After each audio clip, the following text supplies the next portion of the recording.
Hola, en el capítulo de hoy de Dosis de Derecho hablamos con Augusto sobre las licencias laborales y las diferencias entre las licencias laborales y los descansos y qué pasa cuando las licencias se superponen entre sí, cuando hay colisión, cuál prevalece y cuáles son las herramientas que tenemos a mano que nos da la jurisprudencia para poder desentrañar esas consultas. Así que es un tema bastante interesante, te recomiendo que te quedes y lo escuches.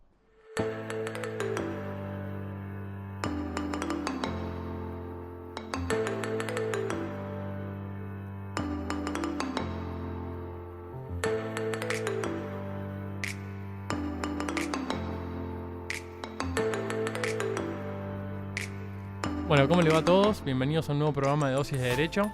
Estamos acá con Augusto. ¿Cómo andan todos? Hoy es tarde de chicos porque las chicas nos dejaron solos.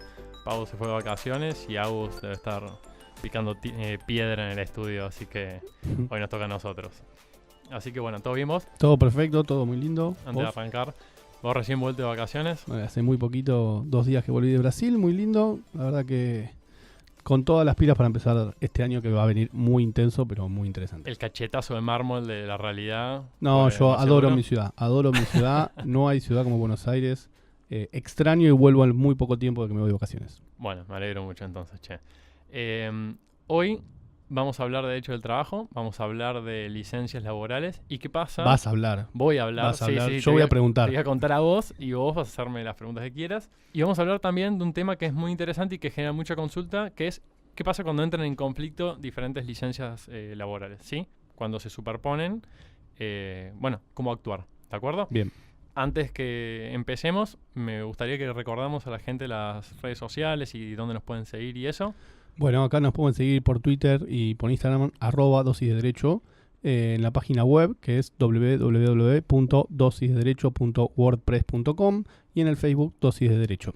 Exacto. Ahí vamos a subir no solo el audio que estamos grabando hoy, que se lo van a poder descargar de manera gratuita, sino contenido original que van a poder ver en las historias y también ver en las fotos o en los distintos contenidos, ¿sí? Y adelanto, creo que vamos a tener dentro de muy poco tiempo canal de YouTube también. Ah, pues vamos con todo. Con lo cual, sí, porque vos sabés que YouTube es la segunda plataforma donde los argentinos más escuchan contenidos de audio. Empieza a ser una plataforma de video. Sí. Por supuesto, la primera es Spotify, la segunda es YouTube. Así que vamos a armar un canal de YouTube para que, la pantalla va a estar negra, por si pasa tu jefe, y vas a poder estar escuchando. O una placa que diga estudiando Derecho. Claro, sí. Trabajando. Una marquesina que corra. Pero bueno, sin más preámbulos, hablar de licencias laborales, voy a hacer una pequeña introducción antes de llegar a las hipótesis de conflicto porque me parece importante. Hay un montón, ¿sí? La ley argentina reconoce muchos, afortunadamente, para los trabajadores. Y tenés de todo, para descanso, para duelo, para trámites, para recomposición de la salud, para exámenes preventivos de salud. De hecho, hace poco se sancionó una ley en la provincia de Buenos Aires, no quiero mentir el número, pero creo que es la 11.000 algo, 14.000 algo. Lo ponemos en el link de Lo la ponemos página. en el link, sí, de la página. Además, en la página va a estar todos los links de la jurisprudencia y la legislación que mencionemos para que la puedan bajar y tengan un acceso más rápido por si quieren profundizar en los temas, ¿sí? Pero bueno, actividades deportivas, hasta incluso para donación de sangre. Esperá, y entonces la ley de la provincia de Buenos Aires que dice... Es para exámenes preventivos de salud en materia de... No, creo que era cáncer, una cosita así, pero no quiero tirar cualquier cosa. Igual lo agregamos en la página. Bien. Lo que es la regulación general para todo el país, que es la ley de contrato de trabajo, la 2744, en el título quinto de los artículos 150 a 164 tenemos lo que son las licencias. Bien. Una diferencia importante que antes de empezar hay que marcar, que es la diferencia entre los distintos descansos que puede tener un trabajador. Bien. Uh-huh. La ley de contrato de trabajo, como les decía, reconoce 3 formas de descanso, que son el descanso entre 2 jornadas, que es el artículo 197, que dice entre el cese de una jornada y el comienzo de la otra deberá mediar una pausa no inferior a 12 horas. Bien, esa es la pausa entre 2 jornadas. Y después tenemos el descanso semanal, que está contemplado entre los artículos 204 y 207, y la licencia por vacaciones, que está entre los artículos 150 y el artículo 157. ¿Bien? Bien. ¿Por qué es importante conocer las diferencias y semejanzas, ¿sí? Tanto entre el descanso semanal con los días feriados y los no laborables con las otras licencias? Porque se genera confusión en cuanto a compensación salarial, forma de cálculo, límites y qué sucede, bueno, que es el objeto de este primer programa, cuando entran en conflicto entre ellas, ¿sí?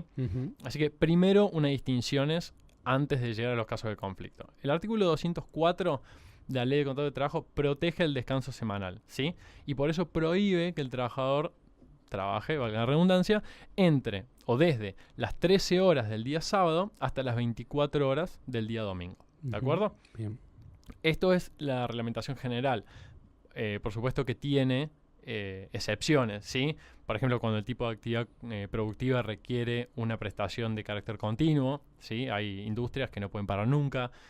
O en el caso del trabajo por equipos, del artículo 202, que bueno, acá lo tengo escrito, se los leo, dice: el descanso semanal de trabajadores que presten servicio bajo el régimen de trabajo por equipos se otorgará al término de cada ciclo de rotación y dentro del funcionamiento del sistema, ¿sí? Que puede caer otro día que no sea un sábado o un domingo. Exacto. O también tenés el caso del trabajo suplementario, que está regulado en el artículo 203, que es ante un peligro o accidente ocurrido o inminente de fuerza mayor, o por exigencias excepcionales de la economía nacional o de la empresa, también se le puede pedir al trabajador que se quede, ¿sí? En exceso de su jornada por encima del sábado o el domingo. ¿De acuerdo? Estas excepciones no son aplicables a los menores de edad de 16 años, ¿sí? O sea, el menor de 16 no trabaja un sábado. 16, 17 y hasta 18. Perdón, eso, 16 y 17 no pueden trabajar sábado y domingo. Sábado y domingo. Sábado después de las 13. Bien. Ni domingo. Y acá si el empleado se niega, dice, no, mira, yo no quiero, ante esa situación excepcional de ir el domingo y un sábado, ¿puede negarse, no puede negarse? ¿El empleado o el empleador? El empleado. El empleado sí puede negarse a no trabajar. Y no es justificativo para aplicar una sanción. Exacto. No, para nada. Para nada, está dentro de la ley. De hecho, si se lo obliga a trabajar en ese término, además de pagársele las horas extras, va a poder tomárselo el día inmediato posterior al que terminó de trabajar. Bien. ¿Sí? Un último comentario sobre descanso semanal que me parece importante. Viste que yo te acabo de decir que si el trabajador, quitando estas excepciones, trabaja dentro de estos periodos, le van a tener que pagar horas extra. Sí. Bien. Bueno, el devengamiento de horas extra, ¿sí?, no está relacionado con que el trabajo se haya cumplido durante el descanso hebdomadario. El descanso hebdomadario es el descanso de fin de semana, ¿sí? Bien. Hebdomadario significa una vez por semana o entre semana de manera periódica. Bien. Sino el pago de horas extras se relaciona con el cumplimiento en exceso de la jornada de trabajo normal prevista en la Ley de Contrato de Trabajo, ¿sí? Bien. Que hoy, a febrero del 2018, es de 48 horas semanales, ¿sí? La ley de jornada y la ley de jornada de trabajo 11.544. O sea, cuando trabajo más de 48 horas a la semana, ya empiezan a pagarme un plus por horas extra. Es tu jornada de trabajo habitual dentro de esos días, no solamente el trabajo dentro de esos días. Bien. ¿De acuerdo? O sea, digamos, en resumen sería que trabajar en día inhábil no necesariamente te genera el derecho al cobro de horas adicionales, sino que además tenés que exceder el límite de la jornada de trabajo aplicable. Claro, yo puedo trabajar 30 horas por semana y después me dicen, no, mira, excepcionalmente tenés que venir a trabajar 8 horas el domingo, con lo cual no llego al máximo de 48, no es horas extra, pero me pagarían un poco más porque es un día inhábil. Sí, exacto. Sobre esto, la provincia de Buenos Aires sentó doctrina el 28 de junio de 1966. O sea, sí. Imagínate que esto ya está recontrasanjado en autos Tortonesi contra Dálmine, ¿sí? Y esta sentencia de la Corte Suprema de la provincia de Buenos Aires, la Suprema Corte de la provincia de Buenos Aires, fue tomada también por la Cámara Nacional de Apelaciones del Trabajo de Capital Federal. Y, por ejemplo, no sé, la Sala 1 en Bónica, Juan y otros contra empresa Flota Fluvial del Estado argentino, la Sala 2 en Lombardo contra Casiola en SRL, la Sala 4 en Jardín David con ABS SRL, todas replicaron esta misma doctrina. Bien. Exactamente. Ahora, ¿cuál es la diferencia entre, que esto es una consulta que es bastante común, entre el descanso semanal con los días feriados? Bien. Los feriados son los días en que por una conmemoración o una festividad patriótica, a través de una norma legal, se determina que ese día no es laborable, ¿sí? En el ámbito del país o de una provincia o de un municipio incluso podría ser. Bien. La diferencia con el descanso semanal es que quien trabaja los días feriados no tiene derecho a un descanso compensatorio. Y el que trabaja un día inhábil, ¿sí?, un descanso dentro del descanso semanal, sí tiene derecho a la compensación. O sea, a mí me hace trabajar un martes 9 de julio y no me lo compensan. No te lo compensan. Sí te pagan las horas extras. ¿Me pagan horas extras o me pagan por ser día inhábil? Te pagan horas extra por ser día inhábil. Ah, perfecto. ¿Sí? Pero no te dan un descanso compensatorio. Bien. ¿De acuerdo? En cambio, en el otro caso, sí. Claro, digamos, se genera el cobro de horas extras porque la ley de contrato de trabajo en este aspecto remite al artículo 166 que trata este tema. Una pregunta que tengo, así una duda, porque estamos hablando de horas extras y habíamos hablado al principio de que las horas extras empezaban a cobrarse cuando superaba las 48 horas semanales. Trabajar en un día inhábil implica un plus. Ese plus también se llama, es el mismo, es similar al plus que una hora extra. Sí. Ah, por Sí, eso. ese plus es igual. Por eso estamos hablando de Claro. horas extra. En realidad no, técnicamente sería hora extra o no, en realidad sería un plus. Técnicamente sí, porque está, digamos, la ley de contrato de trabajo te lleva para ese artículo, Ah, te perfecto. deriva a ese mismo sistema. Ahora, nuestro ordenamiento para que se configure el derecho al cobro, ¿sí? Si trabajaste un día feriado, es que hayas trabajado el día anterior y el día posterior del feriado también. Bien. ¿Sí? Ahora, vamos a entrar en la licencia por vacaciones. ¿De acuerdo? Ahí está. La licencia por vacaciones es el periodo anual, continuo, remunerado, ¿sí? Del empleador al trabajador. Lo que sucede, que es el efecto más importante de la vacación, es que se suspende la prestación más importante del empleado, que es Ujú. prestar tareas, pero se mantiene la más importante del empleador, que es pagar el salario. Sí. ¿De acuerdo? El objetivo es proteger al trabajador, lograr la recuperación psicofísica, incluso que está vinculada con la fatiga que origina el trabajo y para que pueda distraerse, dispersarse más de lo que pueda hacer en los fines de Sí, semana. de hecho hay estudios en Europa hechos que el rendimiento del trabajador aumenta, o sea, disminuye si no toma vacaciones y como es contraproducente. Sí, hay una publicidad que dice que las vacaciones hacen bien. Sí, más hacen falta para sí. muchos empleadores están escuchando, necesitamos más vacaciones. Ahora, la duración de las vacaciones depende de, según la ley, la antigüedad que tengas en el empleo y también puede variar según el convenio colectivo que tengas. ¿Sí? Bien. Ahora, hay otras licencias laborales, no solo las vacaciones, que no tienen que ver con el descanso del trabajador y que pueden colisionar o superponerse con la licencia vacacional. ¿Sí? Porque hasta ahora lo que estuvimos hablando fue de licencias para descanso. ¿sí? Bien. Ahora, o para conmemoraciones históricas Feriados. o feriados. Bien, ¿de acuerdo? Ahora, para resolver estas situaciones de una licencia de descanso con una licencia que no tenga que ver con esto, o dos licencias que no tengan que ver con esto, y antes de pasar al análisis de cada una de ellas, hay que tener claro dos cosas. Y acá presten mucha atención porque acá es donde empezamos a mezclar y diseccionar, y estas son las reglas, al menos para mí, para que no nos confundamos. Punto número 1, ¿cuál es el objeto de cada una de las licencias? En el momento en que tengamos una colisión de licencias, tenemos que mirar qué es lo que persigue cada una de ellas, para no errar en la decisión de cuál prevalece. Y la segunda es, ¿qué importancia tiene esta licencia dentro del ordenamiento jurídico laboral argentino? Esto para mí son los dos puntos claves con los que nosotros tenemos que transitar este camino, ¿sí? Son nuestra hoja de ruta y ahora vas a ver por qué. Vamos con un clásico, que es la colisión o concurrencia entre la licencia por maternidad y la licencia por enfermedad inculpable.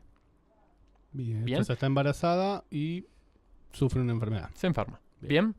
¿Qué es la licencia por maternidad? La licencia por maternidad es una licencia de 90 días que se le concede a la mujer embarazada, en la que la ley le prohíbe, y resalto la palabra prohibición porque acá es el kit de la cuestión, en muchos casos, le prohíbe trabajar en 90 días que están vinculados a la fecha probable de parto. ¿De acuerdo? Sí. Esos 90 días se dividen en 45 días antes de la fecha probable de parto y 45 días posteriores a la fecha probable de parto. Y esta prohibición es parcialmente fija o casi fija porque la mujer puede modificar hasta 30 días antes la fecha de comienzo de su licencia y postergarla 2 meses. 2 meses después. Bien. Y la licencia por enfermedad inculpable es una licencia de descanso para recuperar en su salud que tiene el trabajador que ha sufrido una enfermedad o un accidente que no está vinculado al trabajo. ¿Sí? Sí, sí. Ok.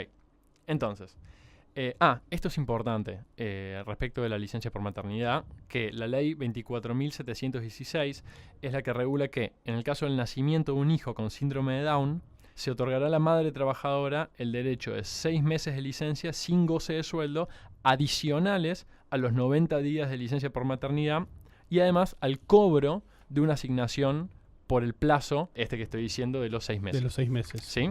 Que ¿correcto? no tiene relación con la excedencia. No tiene relación con la excedencia. Y recordemos, la licencia por maternidad, estos 90 días, no los paga el empleador. La licencia por maternidad es una asignación que la paga el ANSES. Claro. La paga la ANSES, con lo cual el empleador acá no está pagando salarios en el periodo de licencia por maternidad. La mujer tiene que presentar al ANSES todos los documentos con la fecha probable de parto firmada por su obstetra, y ya el ANSES le realiza el depósito de lo que sería su remuneración, ¿sí? Pero es una asignación. Ahora, ¿qué pasa entonces con cuando una mujer embarazada se enferma? Bueno, la ley de contrato de trabajo en el artículo 177 regula el caso de qué pasa cuando la mujer después de su embarazo sufre una enfermedad inculpable o tiene una dolencia física vinculada a su maternidad, ¿sí? En ese caso dice que le corresponde gozar de la licencia que él establece el artículo 208. Lo que dice el artículo 177 es: en caso de permanecer ausente de su trabajo durante un tiempo mayor a consecuencia de enfermedad que según calificación médica deba su origen al embarazo o parto y la incapacite para reanudarlo, vencidos aquellos plazos, está hablando de la licencia de 90 días, la mujer se hará acreedora de los beneficios previstos en el artículo 208, que es el artículo que regula la licencia por enfermedad inculpable.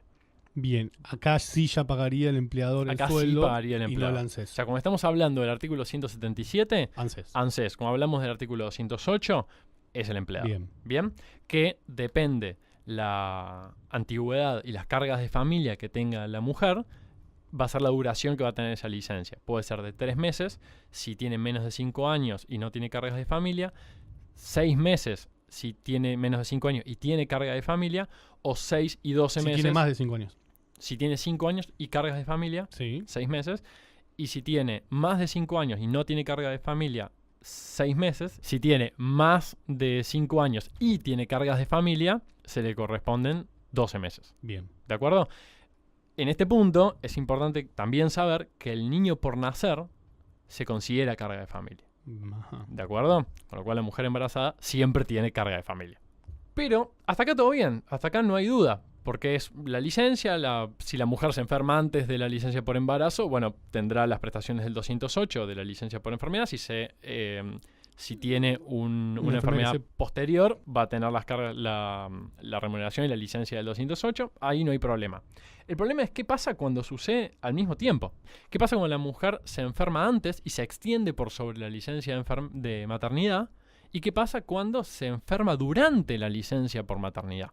Bien, o sea, cuando por ejemplo un embarazo complicado, ¿sí? Que la mujer necesita 3 meses antes, hace un reposo absoluto. Obviamente está vinculado con el embarazo, no está dentro de los 90 días, empieza antes, en esa situación en la que planteas, por ejemplo. Sí, o ponele, estaba esperando el colectivo y alguien la chocó.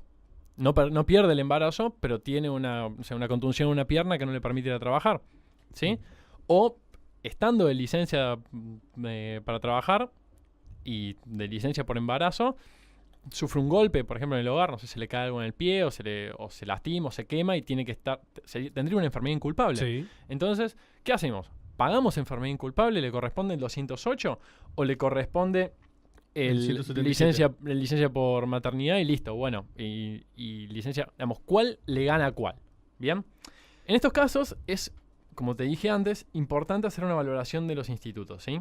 Y para clarificar esta maraña que acabamos de inventar, hay que tener en cuenta lo siguiente. La licencia por maternidad tiene establecido un plazo legal obligatorio, que es más o menos fijo. Con esto de que la mujer lo puede reducir los primeros 30 días antes y 60 después, pero es obligatorio. ¿Y por qué es obligatorio? Porque la mujer tiene prohibido trabajar en este periodo. La ley le prohíbe trabajar.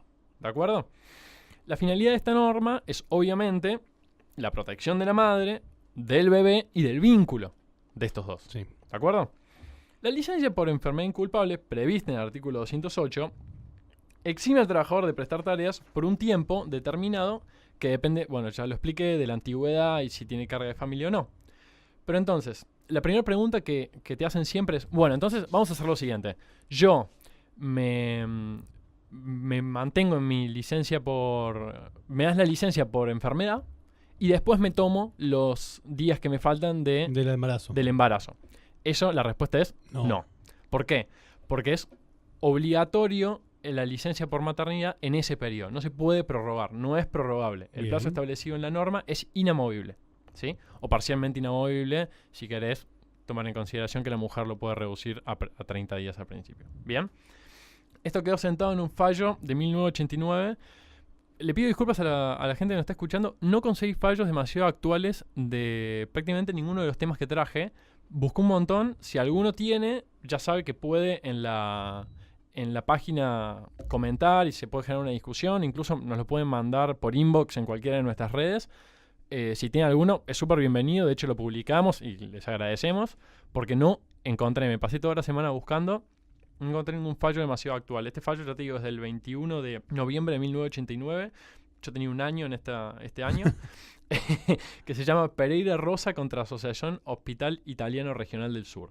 Una pregunta más difícil de responder y donde todavía no hay acuerdo es esto que decíamos al principio. ¿Debe el empleador pagar los salarios de la mujer embarazada durante los 90 días que comprende la licencia por maternidad? O bien, esto los paga la ANSES, ¿sí? Y en esto no hay un acuerdo. Así como en el anterior teníamos la cuestión zanjada con una jurisprudencia que es del 89, o sea, imagínate, ya esto se aplica así desde siempre, o desde casi siempre. En respecto de quién tiene que pagar esa licencia, si es una licencia por maternidad o se transforma en una licencia por enfermedad, no está zanjado. Las dos posiciones son las siguientes. Los que entienden que la licencia por enfermedad le gana a cualquier otra, ¿sí? Con lo cual le corresponde licencia por enfermedad. Paga el empleador. El empleador. Paga el empleador, sí. Por lo que la enfermedad suspendería la licencia por maternidad, que no podría ser tomada después por la mujer. El empleador debería informar a la ANSES para que discontinúe el pago de la asignación y abonar la remuneración según el 208. Muy engorroso. No engorroso, imposible. La ANSES no tiene previsto la posibilidad de suspender el inicio de una licencia y el pago de la asignación por maternidad. Tengo alguna gente que conocida que se tomó la licencia por embarazo, obviamente, y les pagaba el ANSES, pero al momento de cobrar el sueldo a fin de mes, no es el mismo monto el que cobra del ANSES de que lo que cobra del empleador, ¿sí? Porque hay algunos rubros, capaz que no son no remunerativos o lo que fuese, que el empleador lo paga y el ANSES no. ¿Es así o no es así? Sí, puede ser, pero salvo que tenga, como vos decís, conceptos propios. Sí, comisiones, por ejemplo. Pero igual las comisiones se sacan con un porcentaje, con lo cual no debería haber demasiada variación y en general la variación es positiva.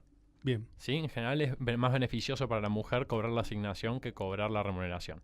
Bien. Porque está sujeta a menos deducciones. Bien. Bueno, eso por un lado los que dicen enfermedad gana maternidad, ¿sí? Y quiero dejar sentado esto. No existe en la ANSES un procedimiento para poder modificarlo, ¿sí? Lo único que existe es, para el caso de una mujer que ya haya iniciado el trámite para que le otorguen su licencia y le otorgaron ya cuál va a ser la fecha en la que va a empezar a gozar de la licencia y esta mujer tenga su hijo antes de los 8 meses, que yo soy pésimo para las matemáticas, no sé cuántas semanas son. Y 8 por 4 son 32. Bueno, una cosa así. En ese caso, la mujer tiene que presentar el certificado de nacimiento y la ANSES le adelanta la licencia. Pero Bien. solo en esa hipótesis. No se puede hacer... Una vez que te dice tal fecha, ya listo. Está, quedó cerrado, empezaste a cobrar. Bien. Ahora, los que entienden que durante el plazo de la licencia por maternidad, la empleada tiene prohibido trabajar, digamos, los otros dicen, la empleada tiene prohibido trabajar, ¿entendés? Entonces, si estuviera sana, tampoco podría hacerlo. La enfermedad no altera esa situación y por ende no se le puede pagar remuneraciones. Entonces no corresponde el 208, tiene que pagar la asignación la ANSES. ¿De acuerdo? Como ven, esto no está zanjado jurisprudencialmente. Bien. Cada uno tiene un punto, como acaban de escuchar, pero sí yo estoy más del lado de los segundos. Y en la práctica se aplica. Porque en la práctica es así y es realmente imposible. O al menos, si alguno de los que está escuchando tiene una herramienta o conoce un procedimiento, que lo levante y lo citamos en el próximo podcast, porque la verdad yo no encontré nada y de hecho consulté con gente que se dedica a hacer liquidaciones y está hace mucho tiempo por ahí en organizaciones muy grandes que tienen un cúmulo de consultas muy grande también.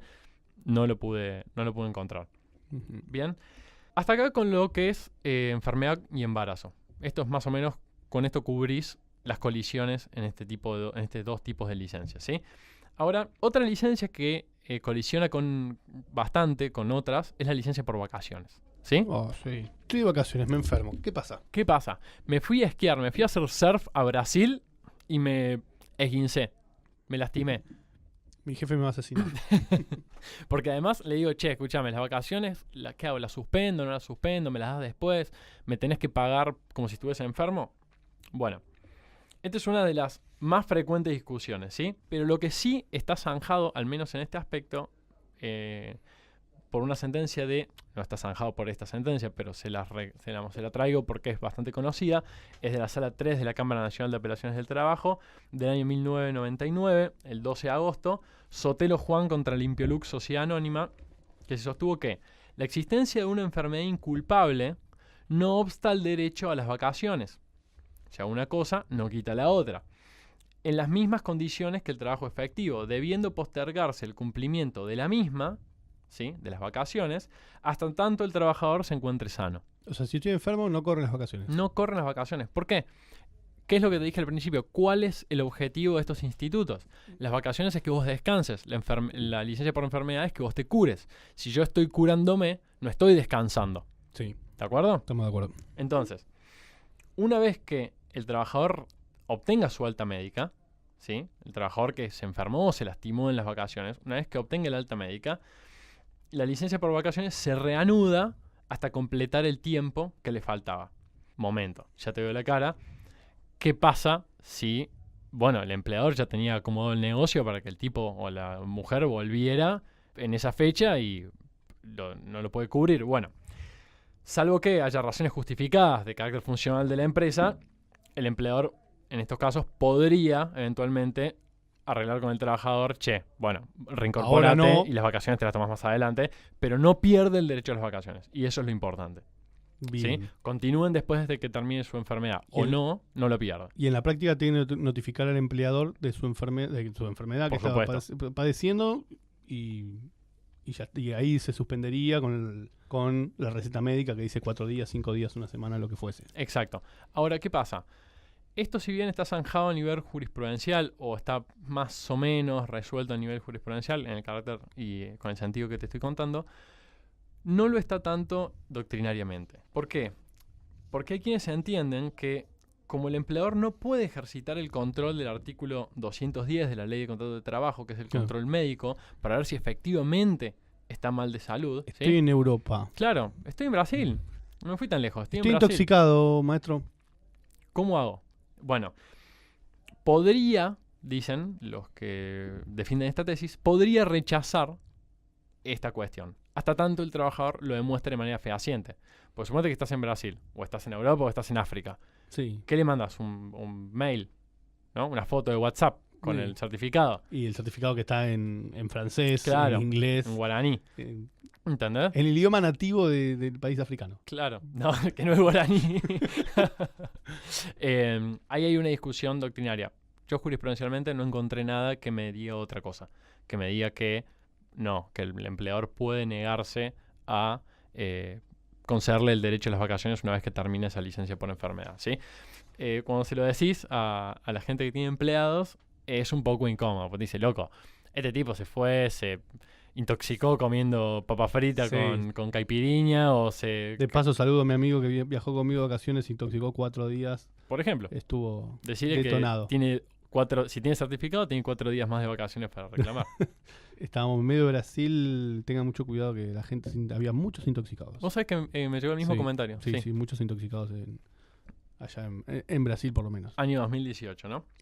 Por las dudas, por ahí están escuchando esto. 2030. Y la gente decide no ir a Brasil, por eso estamos diciendo. No, igualmente vayan, que está muy lindo. Está lindo, sí.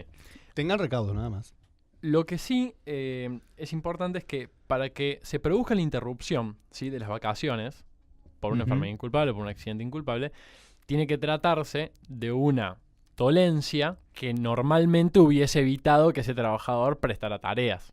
Ejemplo, te martillas un dedo y vos, no necesitas ese dedo para trabajar. Bueno, ese martillazo no te pegaste en el no es dedo, suficiente. no es suficiente para interrumpirte la vacación, porque en términos normales tampoco te hubiese evitado ir a trabajar si hubiese estado trabajando. Bien. ¿De acuerdo? Esto es como una condición, ¿sí?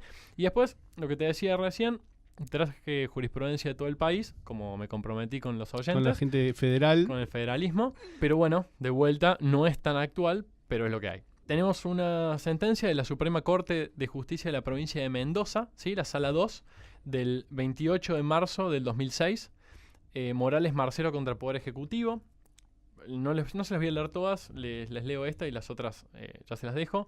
Dice, cabe hacer lugar a la acción deducida por un policía tendiente al pago de la compensación de los días de vacaciones que no pudo gozar por razones de salud. Pues no resulta razonable excluir al actor del derecho a recibir el pago de la licencia compensatoria cuando la propia ley le reconoce el derecho a retener el débito laboral en caso de que medie una causal de fuerza mayor que no le es imputable.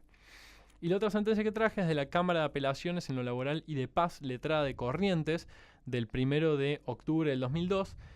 Los autos son Yaya, YA, Antonio contra Consorcio 3697 del Monobloc contra... Monobloc C, Barrio Verón de Astrada y otros. ¿Sí? La solución es la misma. ¿De acuerdo? Bien. Tiene que darle los días más adelante. Le corresponde los días de vacaciones. Sí. Tiene derecho a esos. Ahora, ¿qué pasa con la colisión entre la licencia por vacaciones y la licencia por embarazo? Pensémoslo. Es más complejo, quizás es más de laboratorio, porque el embarazo es... Más o menos lo prevés. Son eventos que admiten planificación, tanto el embarazo como el parto, ¿sí? Pero podría suceder que una mujer que tiene conseguida una licencia por maternidad a comenzar en un día X, se toma vacaciones antes y se le adelanta el parto. ¿Sí? Tiene un 7 mesino, sí. por ejemplo, o un 8 mesino, se dirá. Sí, capaz que la chica tenía planeado tomarse a partir de los 30 días antes del parto y se le adelantó 10 días. Claro. En estos casos no encontré jurisprudencia al respecto, probablemente también sea por lo infrecuente que sean estos casos, ¿no? Pero en mi opinión, la licencia por vacaciones se suspende. ¿Sí? La licencia por vacaciones en el caso del nacimiento se suspende, puesto que durante las vacaciones el trabajador tiene que tener, ya dijimos, la posibilidad de descansar. Y justamente es un periodo en el que tiene que poder estar prestando tareas. Y la licencia por maternidad es un periodo en el que, ya aprendimos, está prohibido. Totalmente prohibido. O sea, básicamente, en resumidas cuentas, la licencia por maternidad es el ancho de espada. Algo así. La Sí, licencia por maternidad todo. es el ancho de espada. Exactamente. Entonces, para mí, sucede de esta manera. Si la mujer tiene un hijo, vamos, el parto se adelanta tanto que queda muy fuera de la licencia por maternidad que le concede el ANSES, va a tener que hacer este trámite con el certificado de nacimiento y la firma de su obstetra para que el ANSES le cambie. Y ahí en la ese fecha de caso goce. empieza la licencia, empieza desde el día del parto. Sí. O sea que el ANSES tendría que pagarle retroactivo desde el momento del día del parto. Sí. Y se le va a estirar 90 días exactamente. para adelante. Sí, son 90 días la licencia. Finalizada la licencia por maternidad, la mujer, como saben, pueden tomarse el plazo de excedencia, que no lo vamos a explicar porque está bastante sencillo en la ley y es objeto de otro podcast si hace falta. Pero sí es importante que hay una sentencia de la Cámara Nacional de Apelaciones del Trabajo, la Sala 1 del 28 de febrero de 1989, que se llama Sassi Susana contra Sadaik, en el que la actora, mira lo que pasó, en este caso es muy interesante, la actora tuvo licencia por maternidad, después se tomó los 6 meses de excedencia, y cuando estaba tomándose antes de que termine su excedencia, le comunica a su empleador que se va a tomar las vacaciones que no se pudo tomar del periodo anterior. Bien. Y el empleador le dice, no, las vacaciones no te las vas a poder tomar porque ya se te vencieron. Se le habían vencido las vacaciones. Sí. Entonces, Sassi Susana reclama judicialmente y lo que dice la Cámara, que finalmente le da la razón a ella, es que si las vacaciones coinciden con el plazo de excedencia, porque las vacaciones que ella había pedido coincidían con la excedencia, ambos términos deben concederse en forma correlativa para evitar que se conculquen los derechos provenientes de ambos institutos. Entonces lo que dice es, por lo extraordinario del caso y armonizando ambos institutos y lo que dice la norma con el principio protectorio del trabajo, debe concederse, pese a que están vencidas estas vacaciones, las vacaciones con posterioridad al periodo de excedencia y no deben considerarse que están vencidas, ¿sí? Se las tienen que dar de todas formas. Ahora bien, otras licencias por exámenes, por ejemplo, o licencias por donación de sangre o licencias por mudanza que hay, con las vacaciones, yo no encontré casos, pero si me preguntan a mí, las vacaciones no se suspenden porque vos te mudes. De vuelta, esas vacaciones, estas licencias son más predecibles, con lo cual es más difícil que colisionen. Exactamente por eso que vos decís. Creo una sola duda del tema anterior, capaz que con esto te tiro un ladrillazo, pero dispara. Vamos a intentarlo. ¿Qué pasa si estoy en la licencia por excedencia? O sea, yo no, pues no puedo, pero una mujer está en licencia está en la excedencia de la licencia por maternidad y se enferma. Porque la excedencia es sin goce. Sí. El tiempo que está enferma no le corresponde, o sea, no podría cobrar el sueldo de ese porcentaje, no. Es una buena pregunta. Te tiré un ladrillazo. Mirá, la verdad es que no lo había tenido en cuenta cuando armé las opciones de colisión. Sí. Pero, a ver, pensemos un poco. La excedencia es un periodo posterior a la licencia por maternidad en que la mujer no venga salario, ¿sí? Uh-huh. Y que en esto podría asimilársela a una licencia sin goce, ¿sí? Sí. Podemos decir que tiene una naturaleza parecida. Bien. Ahora, me parece que el quid de la cuestión está en que el tiempo que la mujer está en excedencia no se computa como tiempo de servicio. Bien. No se computa para la antigüedad, con lo cual, para mí, no le correspondería la licencia del 208. Una mujer que está en excedencia no podría reclamarla. Vamos a buscar, te debo, si existe jurisprudencia de esto. Esto lo estoy contestando así sobre el pucho, como me lo estás preguntando. ¿En vivo? Pero bueno, vamos a ver. Quizás haya algún planteo. No me resulta descabellado que pudiera haber algún planteo de este tipo. Así que, bueno, más o menos esto es lo que encontré y lo que preparé, que me pareció más nutrido en términos de las consultas que te hacen día a día, ¿viste? Respecto de, che, ¿qué pasa con estas dos licencias o con estas otras dos? ¿Qué podría pasar? ¿Cómo se lo liquido? ¿Quién le paga? Y esto creo que lo dijimos en uno de los capítulos con las chicas que grabamos para febrero, que hay que tener muy en cuenta la naturaleza jurídica de cada uno de los institutos con los que uno trabaja, porque eso es lo que te da la solución. La solución. Te da las herramientas para resolver el caso. Eso que tanta fiaca te daba cuando estabas en la facultad de la naturaleza jurídica. Y vos decías, ¿para qué quiero saber la naturaleza? Quiero, bueno, acá está el kit, digamos. Esto es lo que te abre y te alumbra el camino para ir resolviéndolo. A veces ni con eso te alcanza, pero... Por lo menos tenés una base, algo. Sí, es bastante útil. Bueno, así que... Perfecto. Creo que quedó muy claro. No sé si te quedó alguna otra duda. No. La verdad que... ¿Aprendiste un poquito más de derecho del trabajo ahora? Aprendí algo, que antes no sabía nada, pero bueno, de a poco vamos sumando. Dentro de 2-3 años, cuando sigamos con esto, voy a ser casi un experto. Un crack.